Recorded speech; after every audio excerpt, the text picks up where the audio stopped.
ರಮೇಶ್ ಕತ್ತಿ ವಿರುದ್ಧ ವಾಲ್ಮೀಕಿ ಸಮುದಾಯದವರು ಪ್ರತಿಭಟನೆಯನ್ನು ನಡೆಸಿದ್ದಾರೆ. ಅಣುಕು ಶವ ಸಂಸ್ಕಾರದ ಬಳಿಕ ತಲೆ ಮುಡಿಕೊಟ್ಟಿದ್ದಾನೆ ಯುವಕನೋರ್ವ. ಪ್ರತಿಕೃತಿಯನ್ನು ದಹಿಸಿ ಅದರ ಮುಂದೆ ಮುಡಿಕೊಟ್ಟಿದ್ದಾನೆ ಯುವಕ.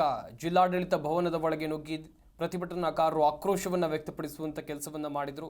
ಉಸ್ತುವಾರಿ ಸಚಿವರು ಜಿಲ್ಲಾಧಿಕಾರಿಗಳು ಬರುವಂತೆ ಪಟ್ಟನ್ನು ಹಿಡಿದಿದ್ದಾರೆ. ಪ್ರತಿಭಟನಾಕಾರರ ಮನವೊಲಿಕೆಗೂ ಕೂಡ ಪೊಲೀಸರು ಹರಸಾಹಸ ಪಡಬೇಕಾದಂಥ ಸ್ಥಿತಿ ನಿರ್ಮಾಣವಾಯಿತು. ಪೊಲೀಸರು ಮತ್ತು ಪ್ರತಿಭಟನಾಕಾರರ ಮಧ್ಯೆ ಮಾತಿನ ಚಕಮಕಿ ಕೂಡ ನಡೆಯಿತು. ಬಾಗಲಕೋಟೆ ಜಿಲ್ಲಾಡಳಿತ ಭವನದ ಬಳಿ ಹೈಡ್ರಾಮವೇ ನಡೆದು ಹೋಗಿದೆ.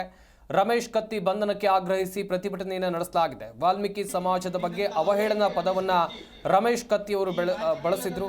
ಈ ಕಾರಣಕ್ಕಾಗಿ ರಾಜ್ಯಾದ್ಯಂತ ದೊಡ್ಡ ಮಟ್ಟದಲ್ಲಿ ಆಕ್ರೋಶ ವ್ಯಕ್ತವಾಗ್ತಾ ಇದೆ. ರಾಜ್ಯದ ಬೇರೆ ಬೇರೆ ಜಿಲ್ಲೆಗಳಲ್ಲಿ ಈಗಾಗಲೇ ಪ್ರಕರಣ ದಾಖಲಾಗಿದೆ. ಇವತ್ತು ಬಾಗಲಕೋಟೆಯಲ್ಲಿ ಪ್ರತಿಭಟನೆಯನ್ನು ನಡೆಸಲಾಯಿತು ರಮೇಶ್ ಕತ್ತಿ ಅವರ ವಿರುದ್ಧ. ಇನ್ನೊಂದು ಕಡೆಯಲ್ಲಿ ಅಣಕು ಶವ ಸಂಸ್ಕಾರ ಮಾಡಿ ಬಳಿಕ ಯುವಕನೋರ್ವ ಮುಡಿ ಕೊಟ್ಟಿರುವಂಥ ದೃಶ್ಯಾವಳಿಗಳನ್ನು ಕೂಡ ನೀವು ನೋಡ್ತಾ ಇದ್ದೀರಾ. ದೃಶ್ಯಾವಳಿಗಳಲ್ಲಿ ಗಮನಿಸ್ತಾ ಇರಬಹುದು. ಯುವಕನೋರ್ವ ತಲೆಗೂದಲನ್ನ ಮುಡಿ ಕೊಟ್ಟಿದ್ದ.